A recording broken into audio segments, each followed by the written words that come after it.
ರಣಬಿಸಿಲಿಗೆ ಹೆಸರುವಾಸಿ ಆ ಜಿಲ್ಲೆ.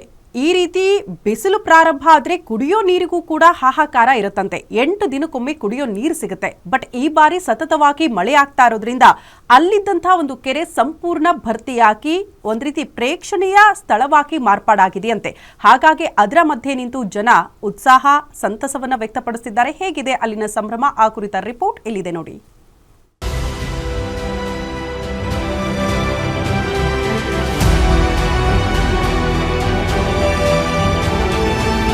ಭೀಕರ ಬರಗಾಲಕ್ಕೆ ಹೆಸರುವಾಸಿಯಾಗಿರುವ ಜಿಲ್ಲೆ ಅಂದ್ರೆ ವಿಜಯಪುರ. ಬೇಸಿಗೆ ಸಮಯದಲ್ಲಿ ಸರಿಸುಮಾರು 8 ದಿನಕ್ಕೊಮ್ಮೆ ಜನರಿಗೆ ಕುಡಿಯುವ ನೀರು ಸಿಗುತ್ತೆ.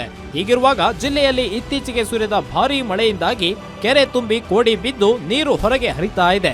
ವಿಜಯಪುರ ನಗರದ ಹೊರಭಾಗದಲ್ಲಿರುವ ಭೂತನಾಳ ಕೆರೆ ಸಂಪೂರ್ಣವಾಗಿ ತುಂಬಿ ಹರಿಯುತ್ತಾ ಇದೆ. ಕೆರೆ ತುಂಬಿ ಓವರ್ಫ್ಲೋ ಆಗ್ತಾ ಇರೋ ನೀರಿನಲ್ಲಿ ಜನರು ಮೋಜು ಮಸ್ತಿ ಮಾಡ್ತಾ ಇದ್ದಾರೆ, ಕಳೀತಿದ್ದಾರೆ.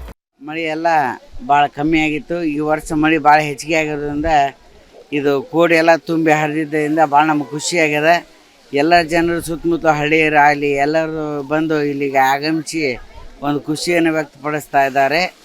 ಇಲ್ಲಿದೆಲ್ಲದು ಭಾಳ ಸಂತೋಷದಿಂದ ಕೂಡಿದೆ. ಎಲ್ಲರೂ ಸುತ್ತಮುತ್ತ ಜನ ಎಲ್ಲ ಬರ್ತಾ ಇದ್ದಾರೆ.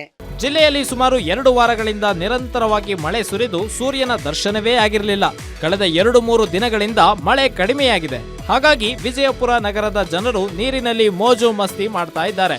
ಕುಟುಂಬ ಸಮೇತರಾಗಿ ಆಗಮಿಸಿ ಕೆರೆಯಿಂದ ಹಾಲಿನ ನೊರೆಯ ಹಾಗೆ ಹೊರಧುಮುಕುವ ನೀರಿನಲ್ಲಿ ಮಿಂದೆದ್ದು ಖುಷಿ ವ್ಯಕ್ತಪಡಿಸ್ತಾ ಇದ್ದಾರೆ. ಮೊದಲೇ ಬರಗಾಲ ಕಂಡಿರುವ ಜನರು ಸದ್ಯ ನೀರು ನೋಡಿ ಸೆಲ್ಫಿ ಕ್ಲಿಕ್ಕಿಸಿಕೊಳ್ತಾ ಇದ್ದಾರೆ. ಅಲ್ಲದೆ ಸಾಮಾಜಿಕ ಜಾಲತಾಣಗಳಲ್ಲಿ ನೋಡಿದ ಪ್ರವಾಸಿಗರು ಕೂಡ ಭೂತನಾಳ ಕೆರೆಯ ರಮಣೀಯ ನೋಟವನ್ನ ನೋಡಲು ಮುಗಿಬೀಳ್ತಾ ಇದ್ದಾರೆ. ನಾವು ಇಲ್ಲಿ ಭೂತನಾಳ ಕೆರೆಗೆ ಬಂದಿದ್ದೇವ್ರಿ. ನಾವು ಬಹಳ ಖುಷಿ ಆಗತ್ತದ್ರಿ ಇಲ್ಲಿ ಬಂದು. ಹೊರ್ತಿದವ್ರಿ ನಾವು ಇಲ್ಲಿ ಭಾಳ ದಿವ್ಸಿಗೆ ಮಳಿನೇ ಬಂದಿದ್ದಿಲ್ರಿ. ಇಲ್ಲಿ ಫ್ಯಾಮಿಲಿ ರೀ, ಫ್ರೆಂಡ್ಸ್ ಜೊತೆ ರೀ ಇನ್ಸ್ಟಾ ಒಳಗೆ ನೋಡಾಕತ್ತಿದ್ದೇವ್ರಿ. ಅದಕ್ಕೆ ನೋಡಿ ಹೋಗ್ಬೇಕಂತ ಹೇಳಿ ಬಂದೀವ್ರಿ. ಅದೇ ಸ್ವಲ್ಪ ವಿಡಿಯೋ ಮಾಡ್ಕೊಂಡು ಹೋಗಿ ಫೋಟೋ ತಗೊಂಬಂತ ಹೇಳಿ ಬಂದಿದ್ದೇವ್ರಿ. ಸ್ವಲ್ಪ ಇದಿಲ್ರಿ, ಫೆಸಿಲಿಟಿ ಏನೂ ಇಲ್ಲಲ್ರಿ. ಒಟ್ನಲ್ಲಿ ಕೆರೆ ತುಂಬಿದ ಪರಿಣಾಮ ವಿಜಯಪುರ ನಗರದ ಜನರು full ಖುಷಿಯಾಗಿದ್ದಾರೆ.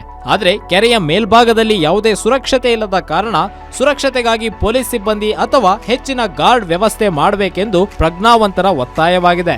Deepak Shinde, guarantee news, Vijayapura.